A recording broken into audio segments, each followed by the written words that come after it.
श्री शिवाय नमस्तुभ्यम। पहला दिन श्री महामृत्युंजय शिव महापुराण कथा में गुरु जी 13 उपाय जानकारियाँ दिए हैं। पहला उपाय 24,000 श्लोकों को आप एकत्रित कर पाएँ या ना कर पाएँ, 24,000 श्लोकों को अपने ज़िंदगी में उतार पाएँ या ना उतार पाएँ तो एकाध अंश या एकाध शब्द जीवन में उतार ले, यही बहुत है। दूसरा जानकारी, शरीर हमको मिल गया, अगर हमें शरीर मिल गया पर उस शरीर को पाने के बाद हम भगवान नाम कितना कर रहे हैं, भगवान स्मरण कितना कर रहे हैं, कितना कथा भागवत कर रहे हैं, कितना मंत्र जाप कर रहे हैं।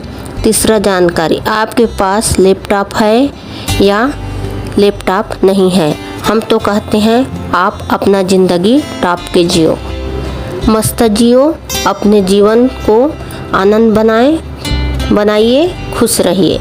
चौथा जानकारी, किसी का एक्सीडेंट हो गया है, बीमार हो गए हैं तो आप पंडित से, ब्राह्मण से मृत्युंजय मंत्र का जाप करवाओगे, वो करेंगे। पर शिव महापुराण की कथा कहती है तुम भी महामृत्युंजय मंत्र स्मरण करो, जाप करो, कभी जीवन में कष्ट नहीं आएगा।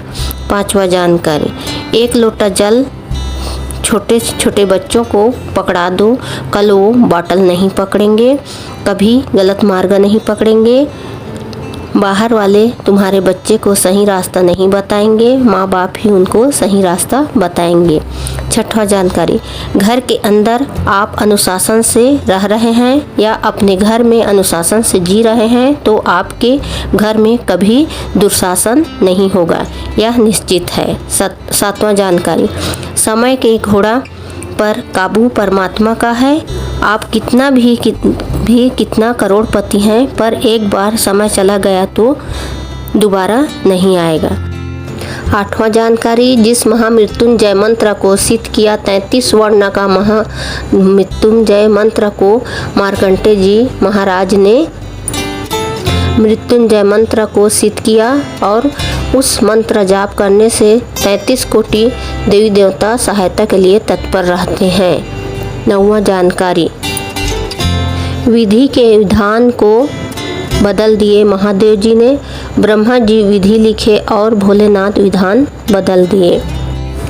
आपके पास एक लोटा जल है, ना आपके पास बेलपत्र है, ना कुछ है तो आपको एक प्रयास करना है। मंदिर को, शिवालय को साफ कर दो, पोछा लगा दो, 2 मिनट बैठ जाओ। और 11वां जानकारी, कई लोग कहते हैं कि किसी ने हमारी बहू की गोद बांध दी, किसी ने हमारा व्यापार बांध दिया, किसी ने कुछ कर दिया, इसलिए जीवन नरक जैसे हो रहा है। तो इस बात का स्मरण रखना है। दुनिया का सबसे ज़्यादा जहर पीने वाला महादेव, यहाँ का सबसे बड़ा मंत्र साधना जानने वाला महादेव, दुनिया का सबसे बड़ा अघोरी महादेव, दुनिया का सबसे बड़ा दयालु भी महादेव, और जो आपके नसीब में भी नहीं होता है वो भी महादेव प्रदान कर देते हैं। और इस जीवन में आपकी कष्ट, बीमारी, तकलीफ है जो आपके पिछले जन्मों के कर्मों से प्राप्त हुई है और ये आप शिवलिंग पर एक लोटा जल चढ़ाने से दूर भी हो जाती है। तो शिवलिंग पर रोज़ एक लोटा जल जरूर चढ़ाइए। 12वां जानकारी, कल है 11 जून और दिन है रविवार का। इस दिन किए जाने वाला विशेष उपाय, अगर आपको चर्म रोग है, काले दाग है, त्वचा से संबंधित जो भी रोग है, परेशानी है, तो आपको रविवार के दिन सुबह के समय एक लोटा जल लेना है। तांबे के कलश के अंदर जल भरिए, एक लोटा जल से सूर्य भगवान को अर्घ्य देना है। अर्घ्य एक विशेष क्रम से दिया जाता है। अपने दोनों हाथों को सीधा रखकर सूर्य भगवान को देखते हुए आपको जल चढ़ाना है। जल की धार पतला रखिए, जो जल से टकराकर जो सूर्य की किरणें आपकी आँखों पर पड़ती है, शरीर पर पड़ती है, इस तरीके से आपको जल चढ़ाना है। जल चढ़ाने के बाद वो कलश को धोना नहीं है और जो जल देते समय आपको ओम गृणी सूर्याय नमः का जाप करना है और कलश को धोना नहीं है। और अगले दिन सोमवार को उसी जल कलश में आपको जल भर लेना है और शिव मंदिर जाना है। शिव मंदिर में आपको जल शूलटंकेश्वर महादेव के नाम से जल चढ़ा देना है। शूलटंकेश्वर महादेव चर्म रोग के लिए शूलटंकेश्वर महादेव का नाम स्मरण किया जाता है। आपको त्वचा से संबंधित जो भी रोग है, परेशानी है, समस्या है, दाग धब्बा है, जो भी है, शूलटंकेश्वर महादेव के नाम से वो जल समर्पित करना है और जलधारी से आ रही जल को झेल लेना है। उस जल का आचमन 3 बार कर लेना है और जहाँ आपको त्वचा रोग है, चर्म रोग है, वहाँ पर उस जल को लगा लेना है। शूलटंकेश्वर महादेव का स्मरण जरूर कीजिएगा। 13 जानकारी, जल कर मरने वाले को मोक्ष नहीं मिलता। सांप के डसने से मृत्यु हुई है, उसको मोक्ष नहीं मिलता। और अपने पत्नी के हाथों से मरने वालों को कभी मोक्ष नहीं मिलता। दूसरा दिन का कथा, महामृत्युंजय शिव महापुराण में गुरुजी पत्र जानकारी दिए। सभी पत्र में 1 लोटा जल, हर समस्या का हल और पशुपतिनाथ व्रत, बेलपत्र शिव जी में चिपकाना। इतना करने से हर के जीवन में सार्थकता प्रवेश कर रही है।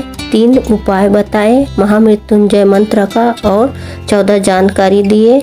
आज का कथा, मल्ला भगत जो डाकू था उसी के चरित्र को बताए गुरुजी। पहला जानकारी, ऐसा कोई मकान नहीं, ऐसा कोई घर नहीं होता जिसमें खिड़की नहीं होता, ऐसा व्यक्ति नहीं होता जिसमें कोई अच्छाई नहीं होता।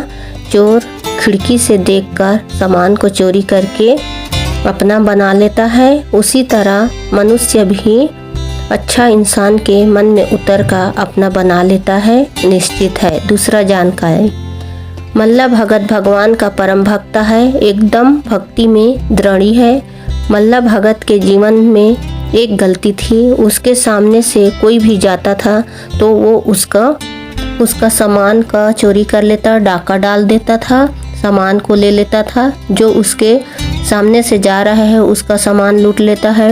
लूटी हुई सामग्री से शिवरात्रि आती थी तो शिवरात्रि में भंडारा करता था। रहने को वो चोर है, डाकू है।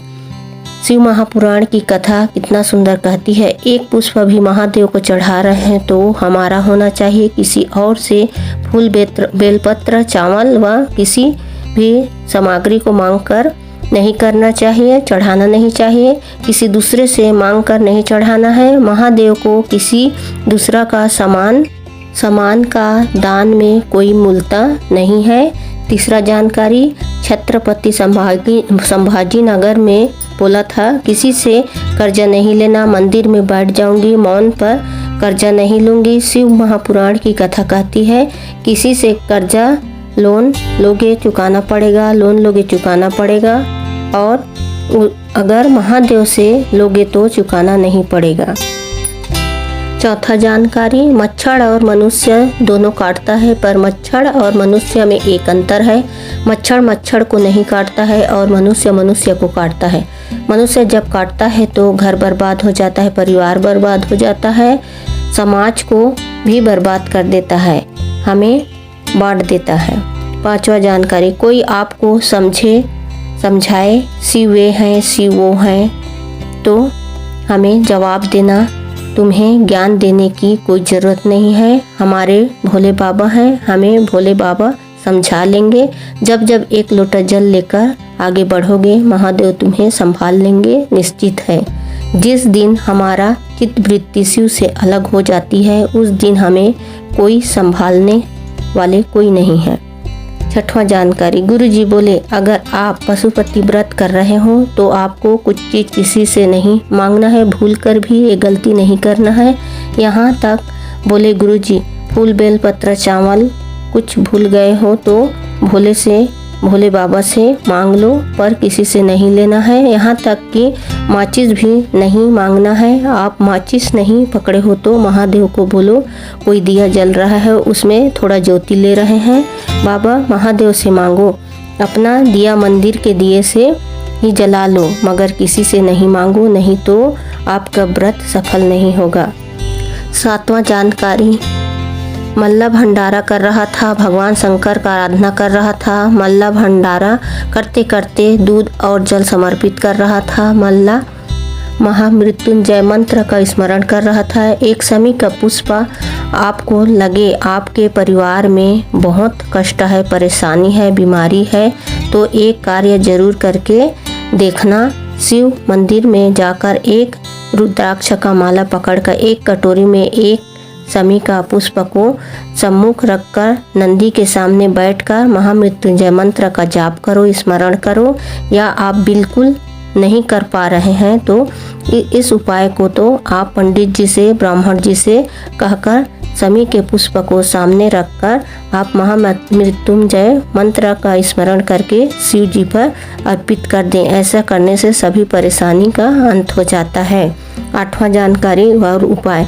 एक बेलपत्र के बीच वाले जगह यानी तीनों पत्तों के मिलन की जगह जो डंडी रहती है वहाँ पर पीला चंदन लगाकर 108 बार महामृत्युंजय मंत्र का जाप करके स्मरण करके आप शिव जी पर अर्पित कर दो। आपकी मनवांछित फल प्राप्त होगी, निश्चित है। 9वां जानकारी। मल्ला लूट रहा था और शिव पर चढ़ा रहा था। ये शिव को अच्छा नहीं लग रहा था। वो भी 36 कोटि देवी देवता का जिस मंत्र को बोलने से उस मंत्र में उपस्थित रहते हैं वो मंत्र को मल्ला जप रहा था और दूध चढ़ा रहा था और हवा से इधर उधर से पत्ता उड़कर उस दूध में समी का फूल डूब गया और गलती से शिव जी पर अर्पित हो गई और साक्षात शिव जी मल्ला के पास प्रकट हो गए। मल्ला को दर्शन दिए। मल्ला का नेत्र नीचे झुक गया। भोले बाबा बोले, इतना दिन से तू शिव रात्रि में भंडारा करा रहा था, मैं नहीं आया, आज तूने समी का पत्र चढ़ाया, मैं प्रसन्न हो गया।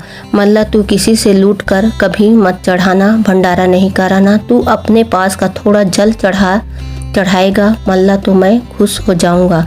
मल्ला ने लूट मार करना बंद कर दिया और साधना में मौन रहने लगा। 12वां जानकारी। शिव महापुराण की कथा कहती है सती मैया जन्म से मौन रहती थी, कुछ बोलती नहीं थी। ब्रह्मा जी आए, बोले सती तुम मौन क्यों हो, तुम चुप क्यों हो। सारी देव आ गए, कुछ बोले नहीं। तब शिव आए और डमरू का नाद सुनकर सती बम बम बोलने लगी। 13 जानकारी। गुरु जी बोले, दिल से उसे पुकारो, जहाँ शिव पुराण का पंडाल लगता है वहाँ मेरा विश्वनाथ विराजमान होते हैं। आप कथा सुनो, पूजा करो दिल से और 3 माह इंतजार तो करो, आपका मन की सारी इच्छा पूर्ण जरूर होगी, निश्चित है। 14 जानकारी। खगड़िया बिहार में नंदेश्वर शिव महापुराण कथा। नंदी जी के पास दुर्बा रखने का कारण, एक बेलपत्र रखने का कारण और नंदी के 2 सींगों के बीच से महादेव को दर्शन करने का कारण, नंदी के कान में बोलने का कारण, ये सब बिहार की कथा में नंदेश्वर महाशिव पुराण में कथा में गुरुजी बताएंगे।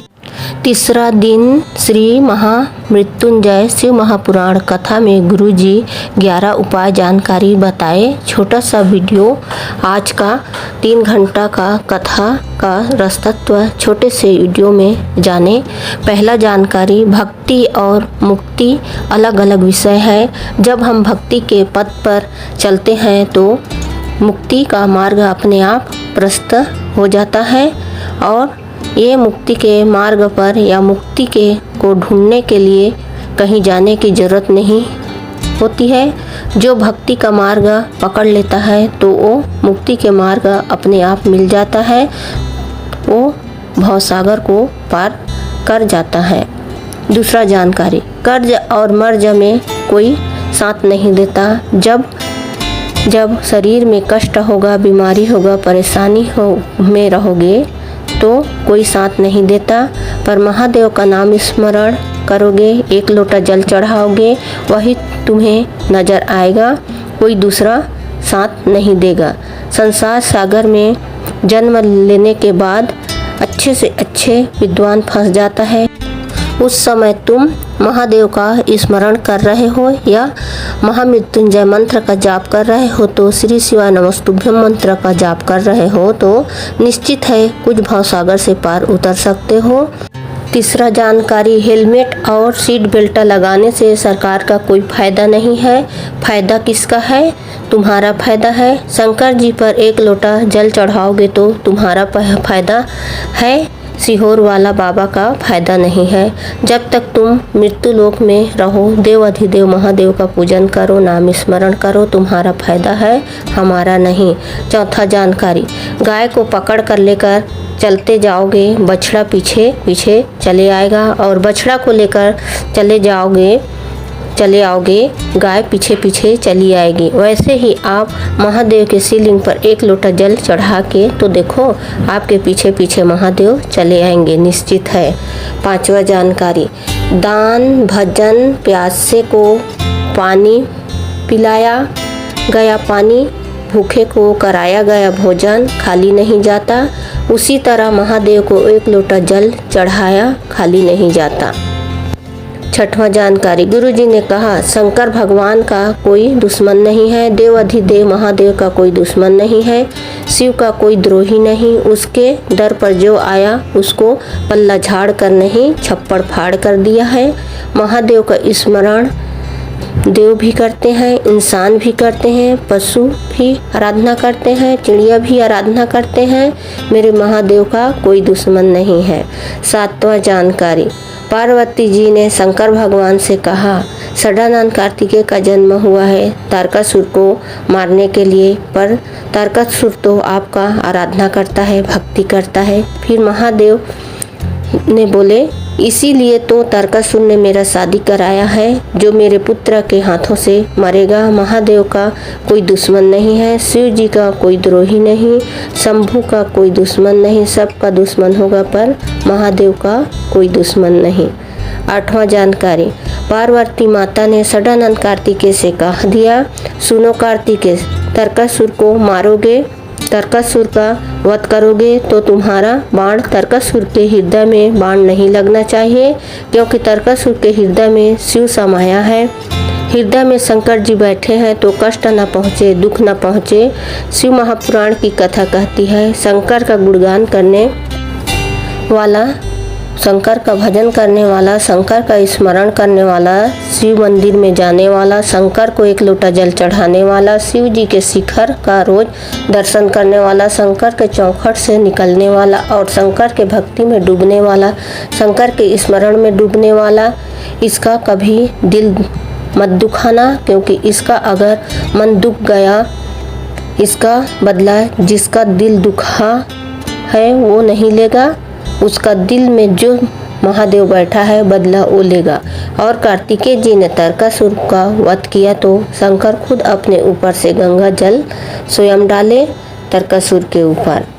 नौवां जानकारी, श्री शिवाय नमस्तुभ्यम मंत्र का जाप, महामृत्युंजय मंत्र का जाप, ओम नमः शिवाय मंत्र का जाप, नमः शिवाय ओम मंत्र का जाप करते हैं तो महादेव की दृष्टि हमारे ऊपर जरूर पड़ती है। माता पिता, गुरु, शिक्षक और परमात्मा की दृष्टि में रहोगे तो आप भटकोगे नहीं, तुम्हारा मार्ग सहज रहेगा। 10वां जानकारी, कर्म करो, मेहनत करो और शिव का खूब आराधना करो। 11वां जानकारी, एक नाम प्रसिद्ध हो गया डोलेश्वर महादेव, पशुपतिनाथ भगवान का नाम पड़ा। भगवान शिव को पशुपति व्रत का विधान और महामृत्युंजय मंत्र से शिव जी पर चढ़ा समी का फूल का विधान का स्मरण कल की कथा में गुरुजी बताएंगे। 12वां जानकारी, उपाय, आज से एक नियम लेना है। समी की पत्ती जैसे बेल पत्र होता है, शिव जी को और गणेश जी को बेल पत्र समी पत्र समर्पित होता है। आपको कथा में गुरुजी ने वर्णन किए थे 33 कोटि देवी देवताओं को भले बेल पत्र नहीं चढ़ेगा, पर 33 कोटि देवी देवताओं को समी पत्र चढ़ता है। उसे गणेश जी महाराज और बाबा भोलेनाथ इन दोनों पर समी समर्पित होता है।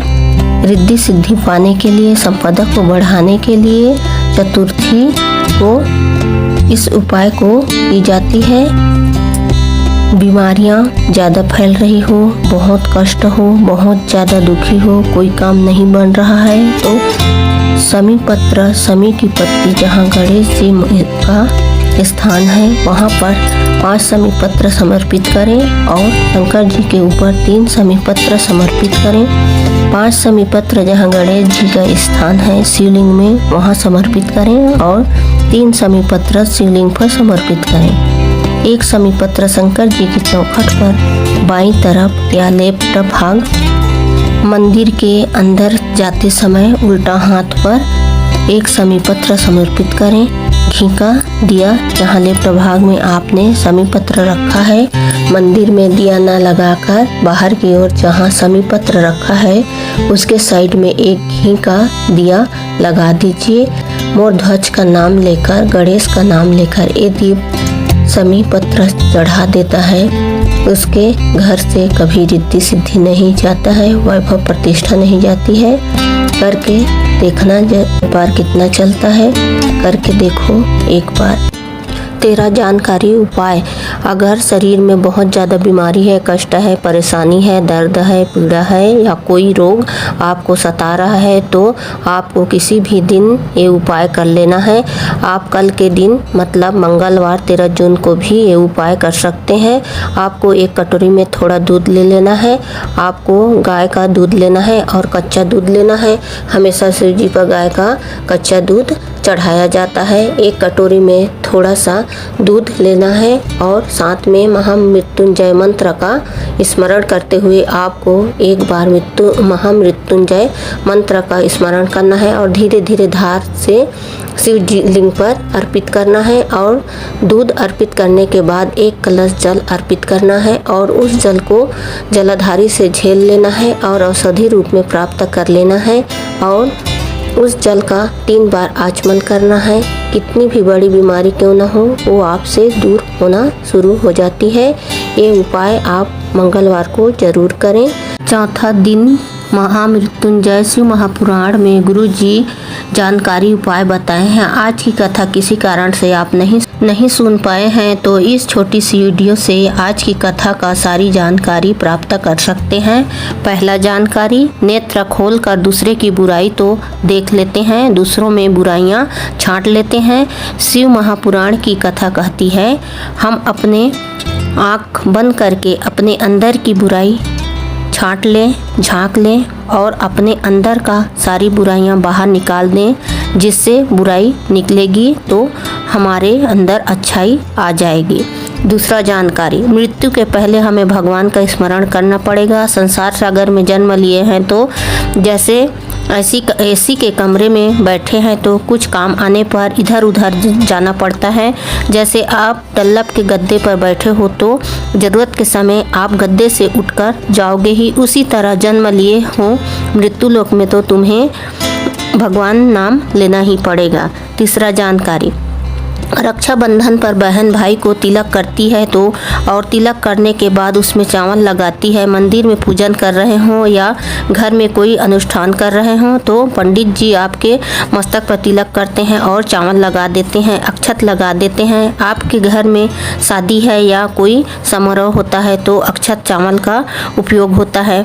अक्षत का उपयोग शुभ कार्यों के लिए किया जाता है, पर एक ऐसा समय भी होता है जब तिलक लगाया जाता है पर उसके बाद चावल नहीं लगाया जाता। जब घर में कोई शांत हो जाता है और जब मस्तक में पगड़ी का रस्म होता है तो मस्तक में तिलक तो लगाते हैं पर चावल नहीं लगाते हैं, ताकि भगवान से निवेदन किया जाता है ऐसा दुख का पल बार बार नहीं आना चाहिए। भविष्य पुराण, कुर्मक पुराण और नंदी पुराण में आपको अक्षत का महत्व का वर्णन मिल जाएगा।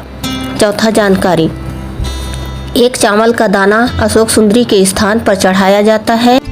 जब ये उपाय पुरुष या स्त्री कोई भी कर सकते हैं। जिसके शरीर में कहीं भी गांठ पड़ गई हो तो पुरुष या स्त्री दोनों ये उपाय कर सकते हैं। शरीर में किसी भी जगह गांठ पड़ गई हो और वो गल नहीं रही है तो उसके लिए उपाय किया जाता है। जिस माता के गर्भ में किसी भी जगह पे गांठ पड़ गई हो वो गल नहीं रही है उसके लिए उपाय किया जाता है।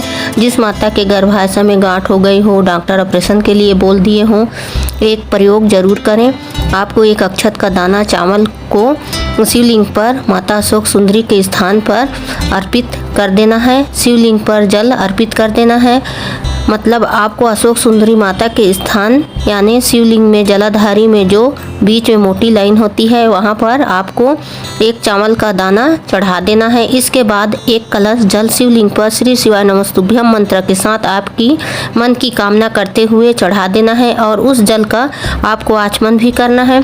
बस आपको इतना ही करना है। लगातार ये उपाय 3 महीने करके देखें और उसके बाद जांच करवाने जाइए। आराम जरूर लगेगा, बस आपको शिव के प्रति विश्वास दृढ़ होना चाहिए, तभी आपको फल की प्राप्ति होती है। 5वां जानकारी, अगर आप शिवालय में जाकर जल भी नहीं चढ़ा पा रहे हो तो माता या बहन या छोटा बच्चा भी शिवालय जल चढ़ाने जा रहा है, आप उसके दर्शन मात्र कर लेने से आपके पाप भी कट जाते हैं। 6वां जानकारी, लोग झूठ, लोभ, लाज, प्रपंच, बेईमानी, कपट करते हैं जवानी में अर्थात पाप करते हैं, इसके बाद पुण्य करते हैं तो बुढ़ापे में करना शुरू करते हैं, ये श्रेष्ठ नहीं है।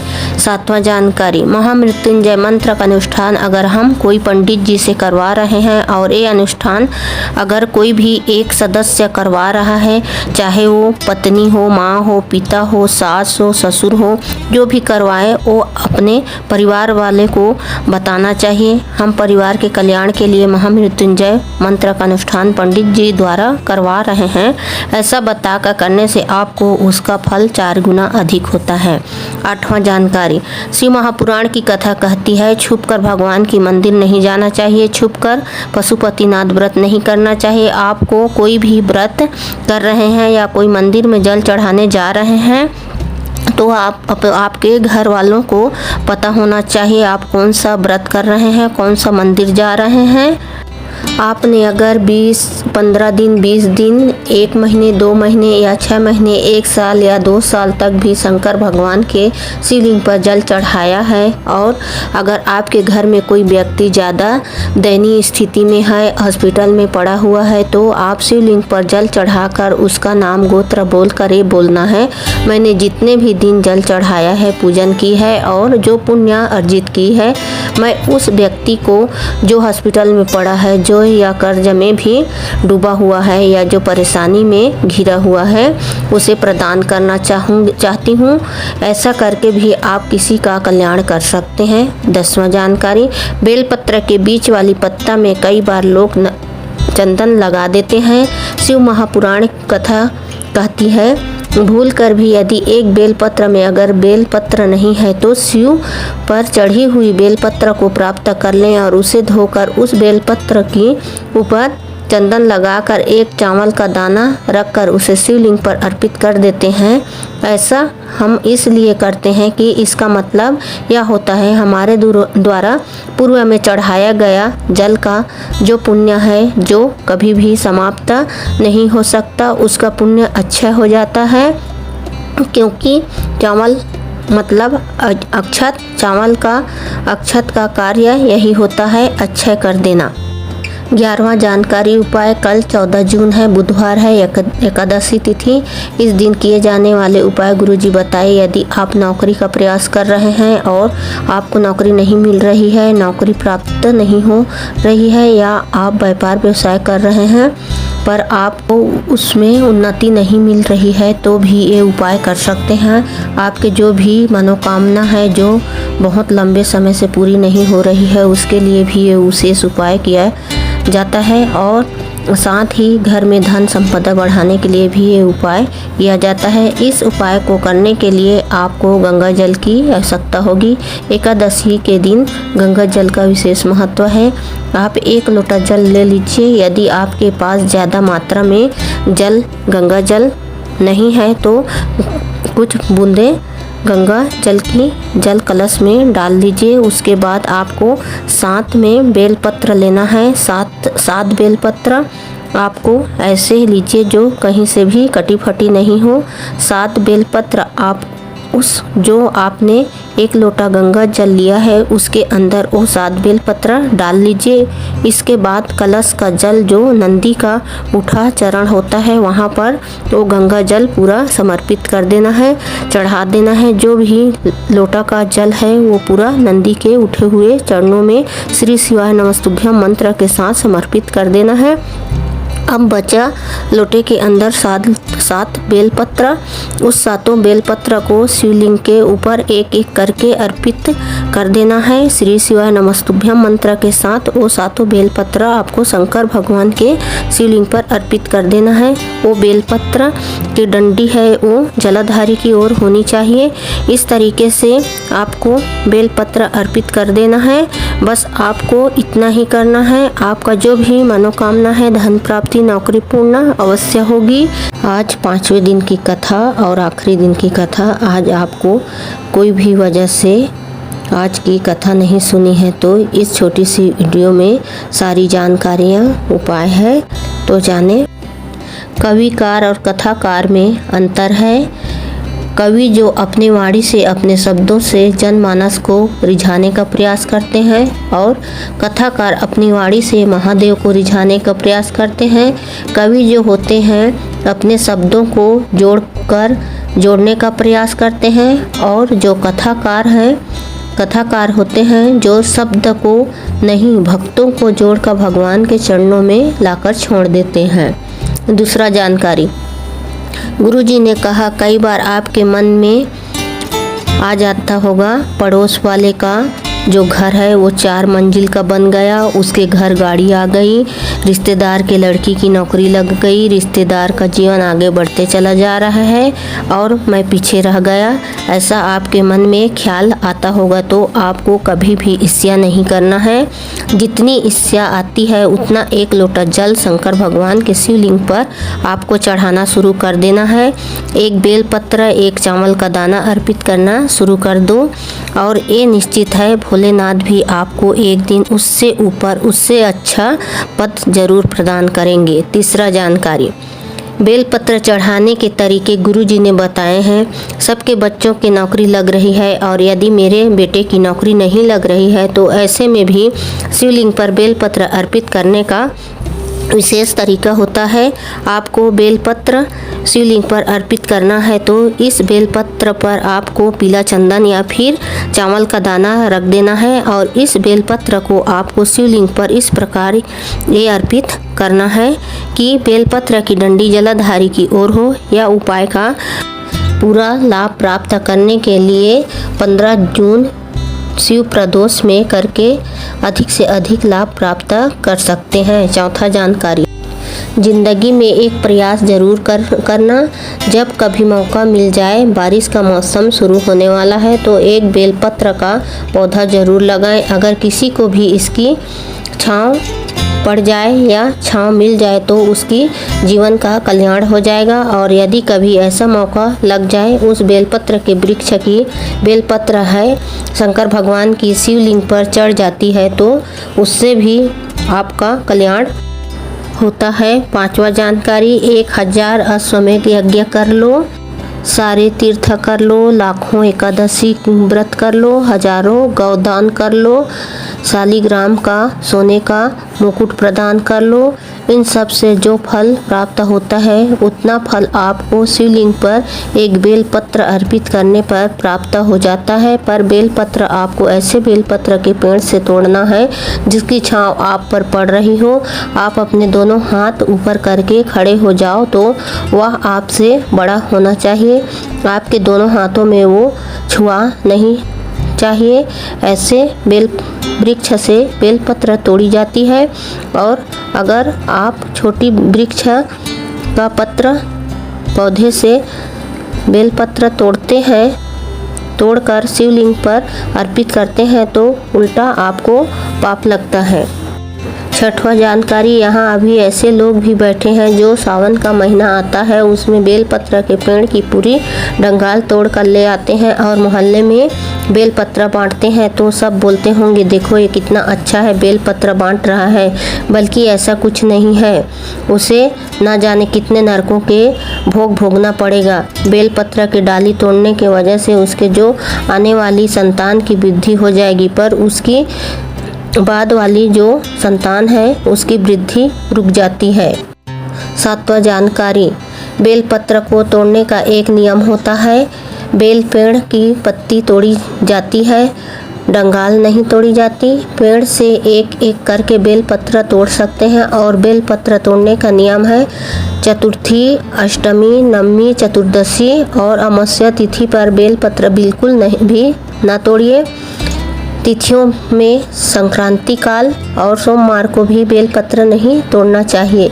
इस बात का आपको ध्यान रखना है। 8वां जानकारी, गुरुजी ने आज फिर एक बिल्कुल नया उपाय बताए हैं जिनकी जानकारी दिए हैं। गुरुजी ने कहा, जीवन में बहुत परेशानी चल रही है, कुछ समझ नहीं आ रहा है, कोई रास्ता दिखाई नहीं दे रहा है और कोई मनोकामना यदि लंबे समय से पूरी नहीं हो रही है तो इस उपाय को करना है। एक बेलपत्र आपको लेना है और माता अशोक सुंदरी के स्थान पर अर्पित करना है और माता अशोक सुंदरी पर आप बेलपत्र अर्पित करेंगे तो जो बेलपत्र की डंडी है वो शिवलिंग की ओर होना चाहिए और जो दूसरी बेलपत्र है शिवलिंग पर जहाँ से आप बैठकर जल अर्पित कर रहे हैं वहाँ से डंडी आपके ठीक विपरीत दिशा में होनी चाहिए।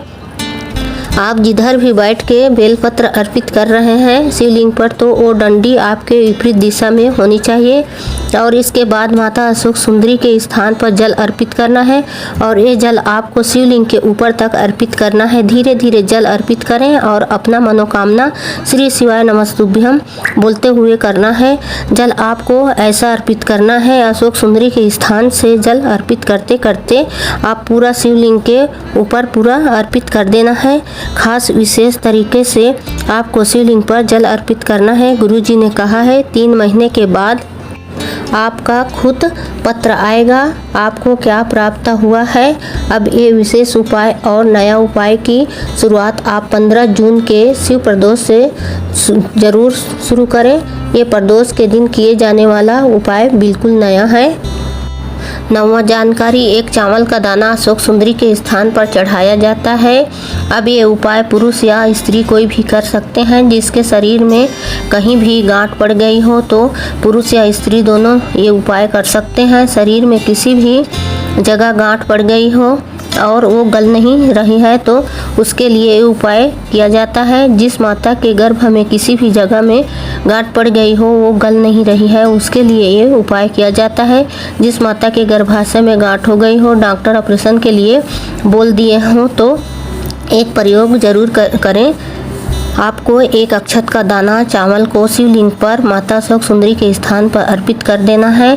शिवलिंग पर जल अर्पित कर देना है, मतलब आपको अशोक सुंदरी माता के स्थान यानी शिवलिंग में जलाधारी में जो बीच में मोटी लाइन होती है वहाँ पर आपको एक चावल का दाना चढ़ा देना है। इसके बाद एक कलश जल शिवलिंग पर श्री शिवाय नमस्तुभ्यम मंत्र के साथ आपकी मन की कामना करते हुए चढ़ा देना है और उस जल का आपको आचमन भी करना है। बस आपको इतना ही करना है। लगातार ये उपाय 3 महीने करके देखें और उसके बाद जांच करवा के देखें, आराम ज़रूर लगेगा। बस आपको शिव के प्रति विश्वास दृढ़ होना चाहिए ताकि आपको फल की प्राप्ति हो जाए। 10वां जानकारी, सोमवार की अष्टमी या हर महीने की मासिक शिवरात्रि आती है जैसे कि अभी आने वाली, उस दिन ये उपाय कर सकते हैं। उपाय बताने के पहले हमें बता दें ये सोमवार अष्टमी को गुरुजी ने करने को कहा है तो आने वाली सोमवार की अष्टमी 26 जून और 10 जुलाई को है। साथ ही गुरुजी ने मासिक शिवरात्रि को भी ये उपाय करने को कहा है। ये उपाय इस मासिक शिवरात्रि पर जो अभी आने वाली मासिक शिवरात्रि जो 16 जून को आ रही है तो आप इस दिन में ये उपाय कर सकते हैं। आपको कहीं से गाय का दूध प्राप्त कर लेना है और देसी गाय के दूध को अपने कटोरी में रख लेना है और उस दूध को बेलपत्र से लेकर एक एक बूंद अपने घर के शिवलिंग पर, या उपाय आप मंदिर में भी जाकर शिवलिंग पर कर सकते हैं या आप घर में भी कर सकते हैं, ये उपाय कर सकते हैं। दोनों में से आपको जहाँ उचित लगे वहाँ ये उपाय कर सकते हैं। तो आपको वो दूध बेलपत्र से थोड़ा थोड़ा लेना है और वो दूध आपको शिवलिंग पर अर्पित करना है। दूध यदि 1 चम्मच भी है तो वो भी चलेगा। इसके बाद आपको उस बेलपत्र को माता अशोक सुंदरी के स्थान पर अर्पित करना है। जिस बेलपत्र से दूध अर्पित कर रहे थे वो बेलपत्र आपको माता अशोक सुंदरी के स्थान पर अर्पित कर देना है और जो डंडी का भाग है वो जलाधारी की ओर होना चाहिए।